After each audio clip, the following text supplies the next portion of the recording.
Karen neighbor thinks because she's a business owner. What she says goes. I lived in a rural Midwest community. My now ex-husband and I had just purchased a 10-acre farm to grow his business on. We bought and sold livestock and needed the space. The first or second day we were moving in, my next-door neighbor stopped by. An older couple, which I later found out they were in their late 70s. The wife, who I will refer to now as Karen, mentioned the mud in the driveway and said the previous owners hadn't done anything to help it. She had mentioned that they owned a gravel business, and she would send her son over to measure the drive and give us a good price for stone. We had moved some livestock into the barn already, which were 10 or so small calves and a couple horses. We were still readying the property for the animals, so at that point, they were secluded to the barn. Her son came by with a measure wheel and gave us an estimate with the neighbor's discount. Oddly enough, the price was a couple $1,000s above another estimate we had gotten. Since this was our first home and we didn't have a lot of extra money, we went with the other company. My ex Phil was an equipment operator and had access to equipment, so he brought a dozer down and we had the stone delivered.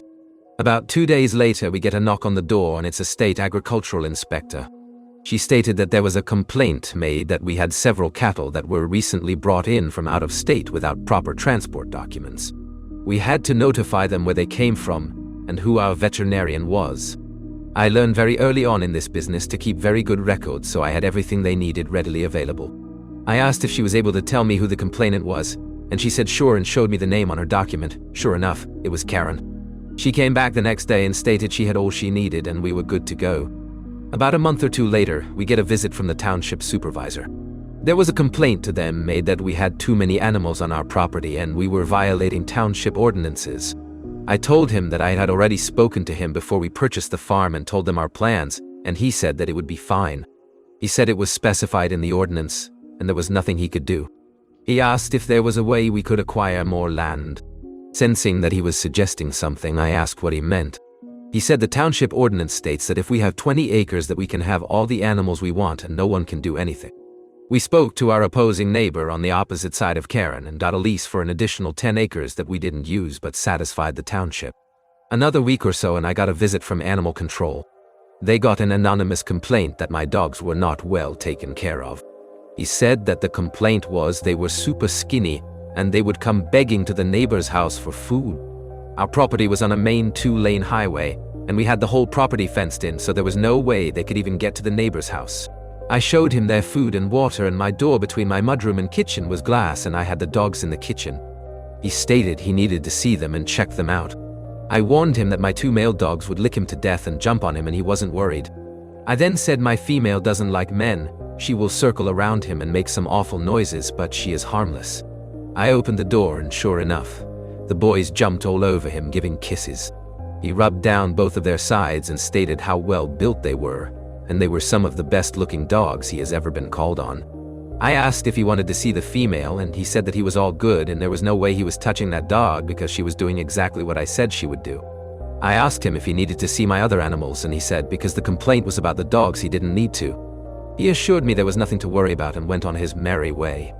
In my downtime, I contacted a lawyer I knew through horses and asked if there was something I could use to help sire myself. Once I told him I had 10 acres, he said that I am covered by the Right to Farm Act in my state. I put my good old FBI hat on and began researching because I knew Karen wasn't done.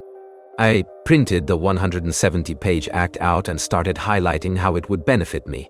I also did more research and found out the act supersedes any local governing. I decided I wasn't holding back and continued doing what I wanted with my property. We hosted a youth agricultural event at our home. We contained the event and exhibitors on our property without any issue. Everything was clean and organized.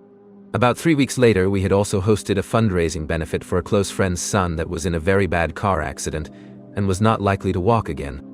I made FB event. This will be important later. And we organized a pig roast, live and silent auction with over 250 items and some events that had money paid back and a portion going to the family. It was so amazing how many people came through to help and donate. Our place was packed with about 300 people, and it was amazing.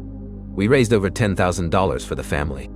No good deed go unpunishing though, or that's what Karen had thought anyway.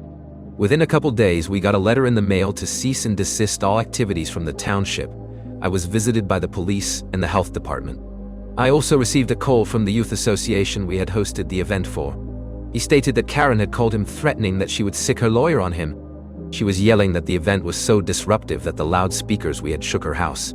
There was only one problem. Our speakers were not functioning great on the day of the event. The kids struggled to hear because they were cutting in and out. The event was held on the opposite side of the property from her house with my house being in between the two. I couldn't even hear the speakers in my house. I got a visit from the health department. She stated that we had multiple campers on the property that were dumping their black water on the ground and completely trashed the place. That we were serving food to the public, and that I didn't have a food service license. The first thing the HD agent noticed is how clean my place was. We walked out to where people were parked and it was clear that no one had dumped anything on the ground. There wasn't even a napkin on the ground out of place. When she asked about the food and if the event was by invitation, I said, well, technically yes. I created an event on FB and made a flyer, and in big bold letters on the top of the flyer was "You're invited." Because the event was private and an invitational, those rules didn't apply to us. The cops came to tell us that someone had turned around in Karen's front yard and caused damage. However, when they got there to see the damage, she claimed that her husband had already fixed it. I attempted to go and talk to Karen and try to settle the issues like adults. I told her that I was sorry if anyone caused damage to her yard and wanted to rectify the issues. Before I could get everything out, she started cussing at me like a sailor. I just looked at her in my best customer service voice and said for a grandmother who totes how important she is that she sure had a foul mouth and that I refused to stand there and listen to that and walked away. Now for the township, this is where my love of research and my FBI tendencies come to play. They scheduled a hearing to discuss the matter. I showed up with two thick 3-ring binders.